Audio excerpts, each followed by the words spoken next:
Hello and welcome to episode 18 of Courtside. I'm your host, Andrew Cohen.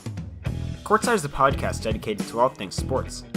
In today's episode, I will go over the starting quarterback situations for every NFC team in the second of a two-part series. So sit back, relax, and take a seat. Courtside.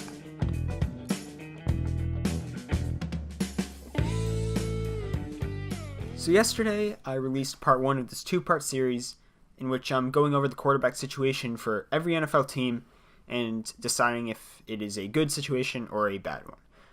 In part one, I went over the AFC, so today I'm going to go over the NFC. Here we go. All right, NFC East, Giants. So they have Eli Manning, and they have fourth-round pick, currently a rookie, Kyle Lauletta. And listen, say what you will about Eli, and I personally don't think he's a great quarterback, but he's actually in the middle of a pretty good year. He's completing about 66% of his passes, only 9 picks, which is pretty impressive considering his track record. And by the way, if he manages not to throw an interception in the last 2 weeks of the year, he will set a career best in interceptions thrown in a single season. And on top of that, he's only making $10.5 million this year and $11.5 million next year, which it's a pretty good deal if he gives them this type of production, especially considering the quarterbacks, the quarterback contract landscape around the league. But what this really means, this contract, is that the Giants should feel comfortable, could potentially feel comfortable going into next year with Eli as the starter. He's not making a ton of money. He's not gonna not allow the Giants to make moves in other places, other positions. So I think they should feel pretty comfortable going into next year with Eli as the starter and then Lauletta as the backup.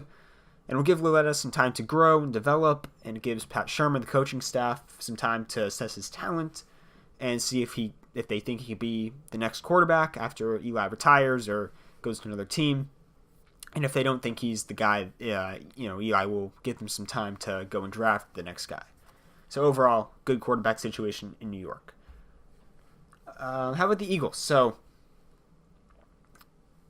I'll start off with this. I've heard that there are some Eagles fans that legitimately believe that the team is better off with Nick Foles at quarterback than Carson Wentz. And for now, that might be right. But only because of the way Doug Peterson coaches the team with Foles is better than the way he coaches the team with Carson Wentz. With Wentz, it's like he's saying, we need to go out there, make big plays as much as possible. Whereas with Foles, it feels like he's saying everybody needs to step up. Nick Foles obviously isn't as talented as Carson Wentz. Everybody needs to step up. We need to play a team game. And the track record shows the team plays really well with Nick Foles for the most part. And I do think it's because of that mindset, the team aspect of football coming through with Foles at quarterback. But to me, that's a coaching problem. I think if, give them an off season, come up with a plan to really talk to the guys on the team, make sure they're buying into the system, buying into the team. When Wentz comes back, obviously Wentz is the quarterback of the future. He's a stud. So I like the situation at quarterback in Philly. How about the Cowboys? So here's how I feel about Dak. He needs a good O-line, needs a good running game, needs good and consistent, keyword consistent, playmakers on the outside. Does that sound like an elite quarterback to you? When I watch Dak, I'm watching somebody that doesn't make big plays. He does what he has to do, but he doesn't make big plays. He's doing what his team needs. He's doing what he needs to do to get his team to compete week in, week out. But did you see that game against the Colts? It was dink and it was dunk all over the place. And I felt like that was a representation of Jason Garrett and the coaching staff not really trusting Dak to take shots down the field and make a play. When it was third and short, it was handoff to Zeke. Gets tackled in the backfield. It was 4th and goal from the 1 yard line, and they just handed it off to Zeke and he got tackled at the 3. So here's how I feel about Dak and the QB situation in Dallas. Dak is young. He's coachable. He's cheap until the end of next year because he's on his rookie contract. And I think he could be the franchise guy. But at the very least, he gives that front office some time to think about and potentially draft a guy that can be the franchise quarterback if Dak is indeed not that guy. And finally, in the NFC East, we have the Redskins. I don't even know who their quarterback is. Alex Smith, Colt McCoy, Mark Sanchez, probably not, but Josh Johnson. I mean, honestly, I don't know who's going to be at the beginning of next year. And I don't think it's going to be any of the guys I just listed or any of the guys on the roster this year. To me, Alex Smith is done, at least, even if he does come back at some point, it won't be in Washington. Colt McCoy's been a career backup for a reason, and I don't think any team should I don't think they should go into the year next year wanting Colt McCoy to be the quarterback. You're not going to compete for the playoffs if that's the case. Mark Sanchez won't ever start again after that brutal, just disgusting performance as the starter in one game. And Josh Johnson's been out of the league since 2014, probably for a reason. So the Redskins, to me, they need to draft a quarterback. Get somebody young in there. Even if he doesn't start this year, even the year after, just get somebody in there. Maybe even draft a guy in the first or second round. Now, I'm no scout. I'm no NFL scout. But I do think, from what I've heard, at least, the quarterback crop this year is not as good as it was last year. And, we'll see how it pans out. But so either way, I don't care what the talent's looking like. I would love to see the Redskins draft a quarterback in the first or second round. But right now, I cannot like that quarterback situation.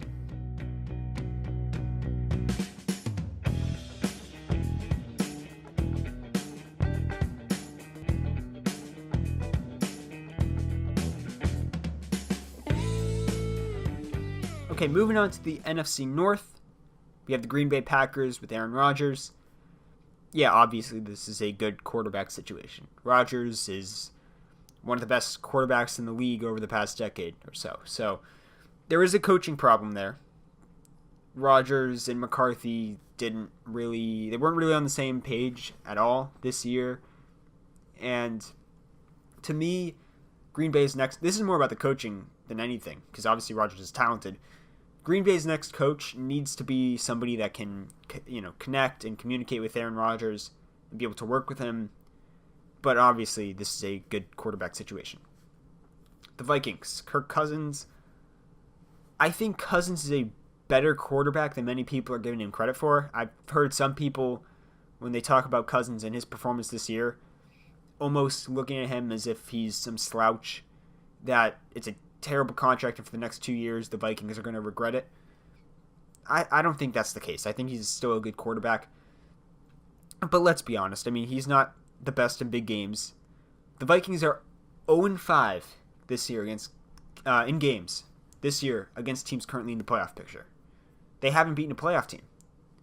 The most recent one against Seattle, they got shellacked. I mean, they scored like a garbage time touchdown if they didn't do that, they would have gotten shut out.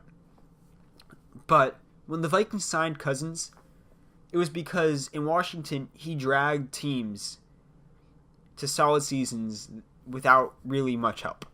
So the idea was that with Minnesota's dominant defense, running game, really good receivers with Stephon Diggs and Adam Thielen, Cousins was going to have an easy job. And the money was going to be worth it because they're upgrading a quarterback, so obviously they're going to be a much better team. They're going to be able to make plays when they need to. But the defense has not been nearly as good as it was last year. I mean, last year was dominant. You could argue, it was either they had the number one, statistically, they were the number one defense. I think a lot of people still viewed Jacksonville as the number one defense, but there was no doubt they were the number one defense in the NFC. Statistically, again, they were the number one defense. They're not at all that this year. Dalvin Cook was injured for the majority of this season. Since week 9, Adam Thielen has more or less disappeared. Stephon Diggs has 6 games with under 50 receiving yards. So it's not completely on Cousins, and for the next couple years, I think he's going to be fine.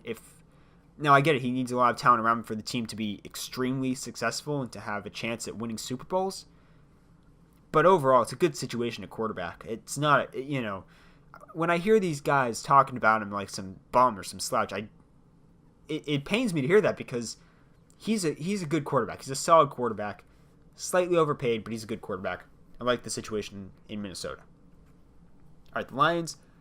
I think Matthew Stafford's a good quarterback, but the Lions have not once in his entire career as the starter there.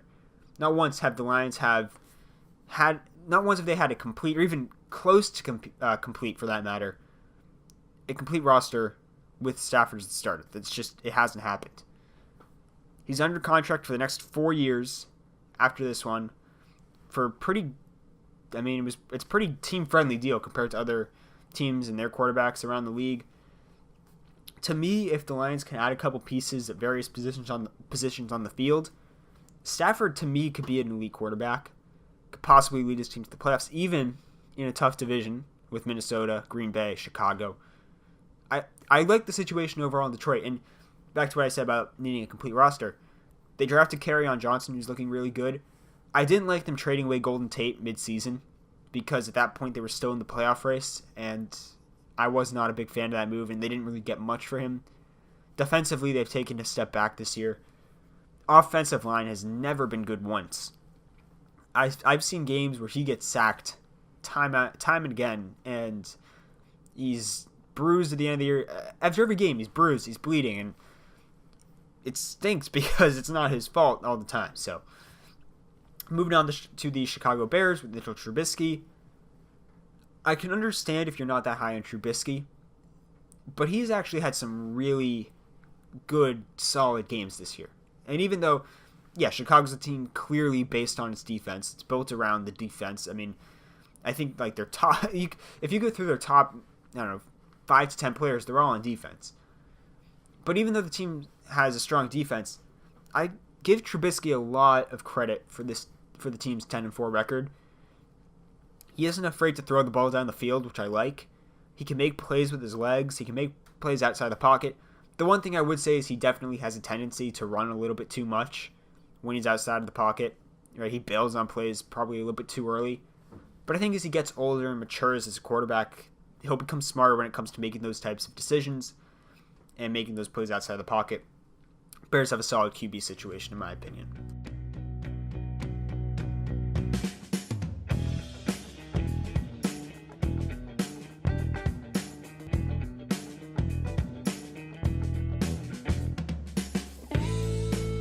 So now we have the NFC South, and I'll kick it off with the New Orleans Saints, who have Drew Brees and Teddy Bridgewater, and Taysom Hill if you want to include him. But the Saints have their franchise quarterback for now, Drew Brees. That's obvious. But I think they also potentially have their future franchise quarterback in Teddy Bridgewater. A ton of people have seemed to have forgotten how good Bridgewater was before his injury. And obviously, the assumption would be he's not the same player. It's been years since that injury. It's been over a season since he's come back. So he was a Pro Bowl quarterback in 2015, the year before he got injured. He led the Vikings to the playoffs that year. They had an 11-5 record, and he would have beaten the Seattle Seahawks in the playoffs. The Seahawks won the championship in 2013, made the Super Bowl again, and if they ran the ball on the 1-yard line, they would have won it again. And Teddy Bridgewater beat that team if it weren't for Blair Walsh missing a 19-yard field goal as time expired. I think it was as time expired. So, listen, I'm not going to tell you he was on pace to be a superstar quarterback. But I definitely thought then, and still think now, that Teddy Bridgewater can definitely be a solid franchise quarterback. So to be the Saints have arguably the best quarterback situation in the entire league. Veteran now, that's a stud, MVP candidate, and down the line, a couple years down the line, they have the next guy as well. Carolina Panthers with Cam Newton. I mean, before the Panthers' 6-game losing streak, Newton was actually playing really, really well. I believe he was on pace to have a season that was statistically close or even better to his 2015 MVP campaign. Now, I will preface my next point by saying Cam Newton is the Panthers franchise quarterback, and the situation for the Panthers at that position definitely really strong. But what I want to point out is that Cam Newton has not made the playoffs 2 consecutive years in his entire career.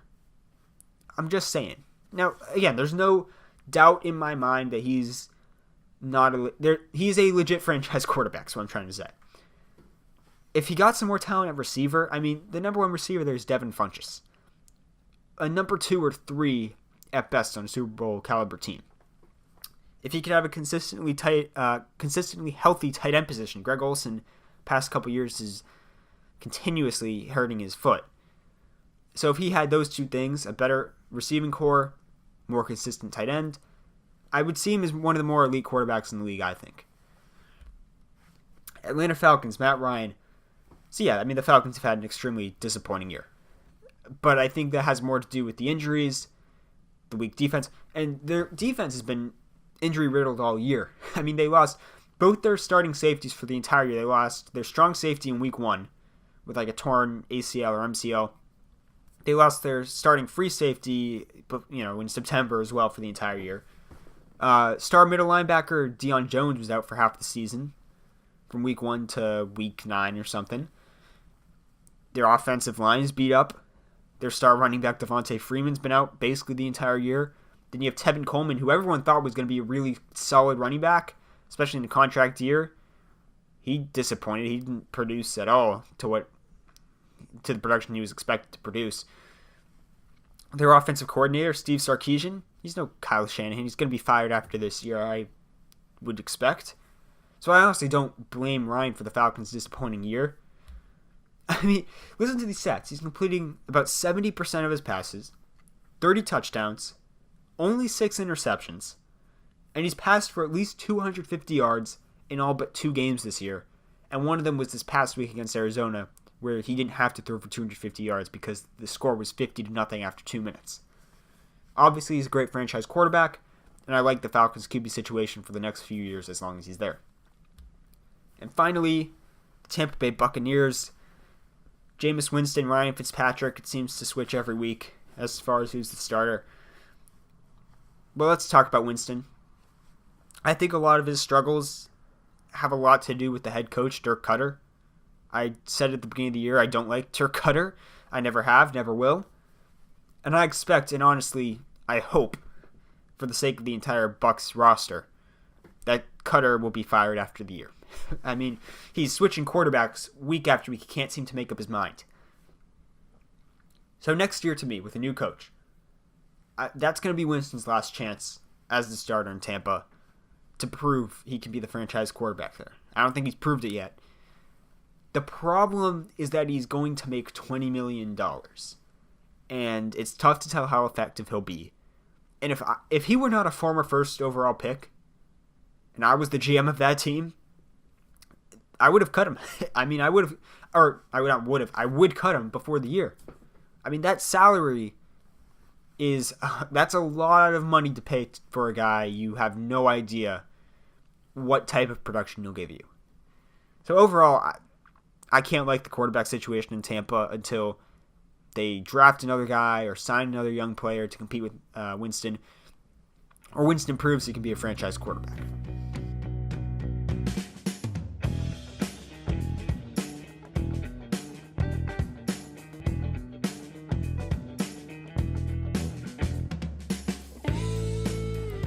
And finally, the final division in this exercise, the NFC West.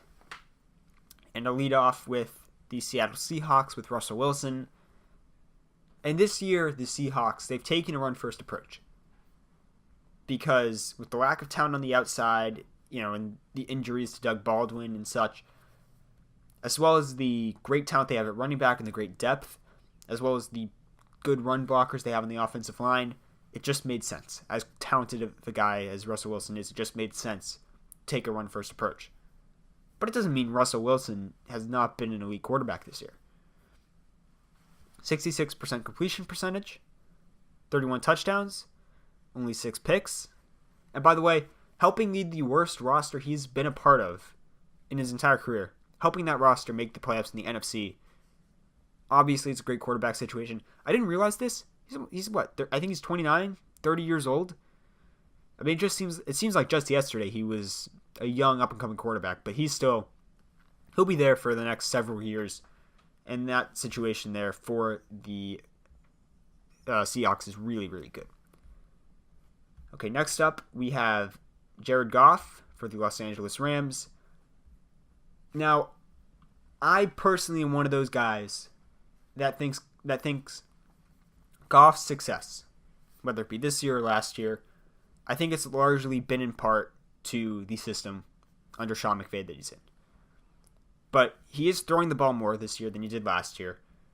And before the last couple weeks, he had been really successful. He was on an MVP pace. I just think, obviously with Todd Gurley on that team, I don't think he was going to win it, but he had been really, really good. But even if his success is due to McVay's system, does that mean he can't be the franchise guy? If McVay is the coach and Goff does well in his system, can he not be the franchise guy?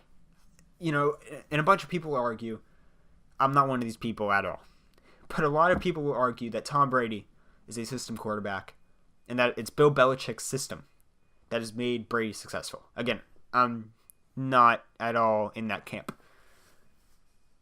And I'm obviously not comparing Goff to Brady, but what I'm saying is Brady had a ton of success even if he is a, quote, system quarterback, as many people are saying.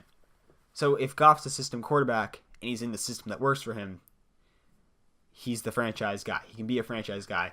Quarterback situation in Los Angeles, A+. Arizona Cardinals, Josh Rosen. Say what you will about Josh Rosen. He has a terrible completion percentage. 14 interceptions and only 10 touchdowns.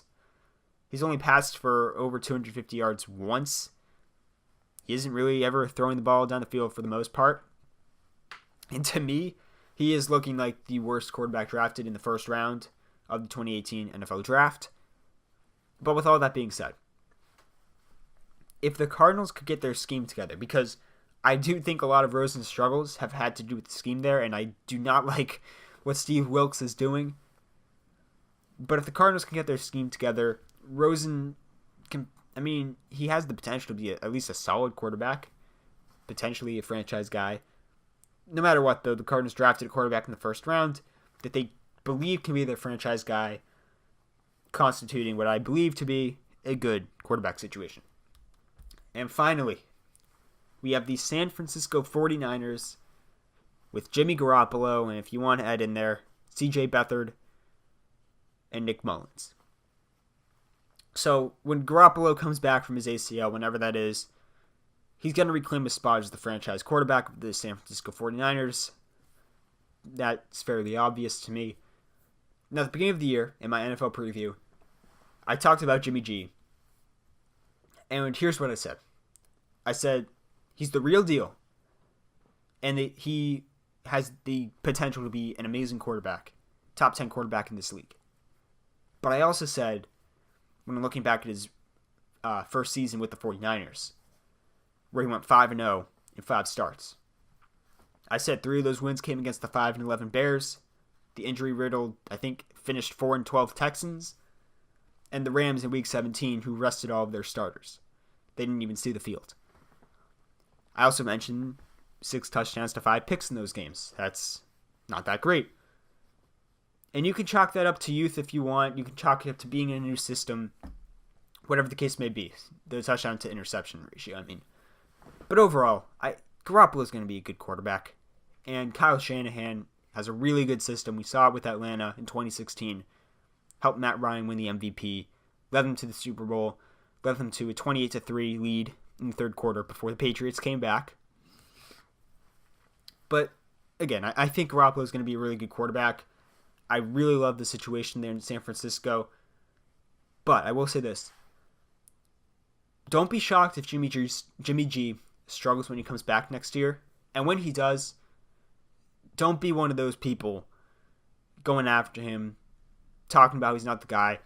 Just like some people are talking about Carson Wentz this year, who had a great year before his back injury. So, really good quarterback situation in San Francisco.